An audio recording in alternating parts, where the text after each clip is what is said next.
আল্লাহ তাআলা বলছেন যে মনের ইচ্ছা মতো চলে, মনের চাহিদার অনুসরণ করে, আমার মনে যা চায়। কেন নামাজ পড়ো না? তোমার মন চাইছে দেখে। আর কি কারণ?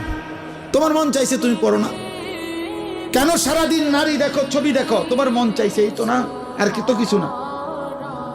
কেন পেশাব করে পায়খানার পরে ঢিলা কুলুক টয়লেট পেপার পাক নাফাকের কোনো পার্থক্য বুঝো না কেন? কারণ তোমার মন চাইছে। মন চাইছে।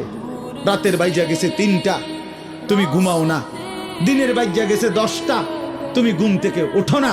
কারণ তোমার ইচ্ছা, তোমার মনে যা চাইছে তা।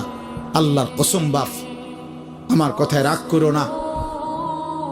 আল্লাহ তাআলা কোরআনে বলছে এরকম মনের ইচ্ছার যে অনুসরণ করে, মনের যা চায় তাই করে, আল্লাহ বলছে তার উদাহরণ হলো কামাসালিল কালব, কুত্তার মতো, কুত্তার মতো, কুত্তার মতো, কুত্তার মতো, কুত্তার মতো। এই নামাজি বেনামাজি বেহায়া, মনে রাখিস তোর জিন্দেগি কুত্তার জিন্দেগি।